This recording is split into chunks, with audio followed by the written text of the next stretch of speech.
ভাই ও বন্ধুরা, আমাদের কাছে চলে এসেছে নতুন গাড়ি, নতুন জোস সুন্দর দেখতে গাড়ি। এটা আই গেস নিসান জিটিআর এর নতুন ভার্সন, নাকি আই ডোন্ট নো, সরি না, এটা হচ্ছে টয়োটা।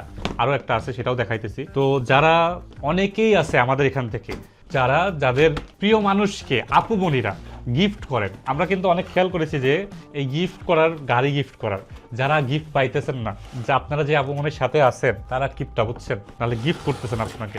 এই দেখেন, এইটা হচ্ছে একটা টয়োটার কার। এটা পিছন দাইগাস হয়তো লাগানো আছে, এইভাবে দেখি আপাতত, কারণ আমি এটা খুলতে টাইম লাগবে। তো এইখানে কিন্তু ভিতরে এই যে এর সাথে কন্ট্রোলার আছে, সবই লাগানো। এই যে এটা হচ্ছে ব্যাটারি, এটা হচ্ছে কন্ট্রোলার, আর দিস ইজ দ্য বিউটি। গাড়ি এটা টয়োটারই মনে হয় গেছে, হ্যাঁ টয়োটারই গাড়ি। আর মডেলটা আমার মনে পড়তেছে না, আমি বুঝতেছি না এটা কোন মডেল। যাই হোক, যারা কার লাভার আছেন গেস করেন যে এটা কোন মডেল। আর এটা কিন্তু আমাদের কাছে অ্যাভেলেবেল আছে। এটা কিন্তু 1:16 স্কেলের, এটাও কিন্তু আরসি ড্রিফট কার, এটাও ড্রিফট করে। তো যারা আপুমনিরা আছেন তারা কিন্তু গিফট করতে পারেন। আর যারা গিফট পাইতেছেন না, আপনাদের আপুমনিদের, আপনাদের যদি আপুমনি না আমার আপুমনিদের মেনশন করেন যাতে আপনারা গিফট পাইতে পারেন এটা।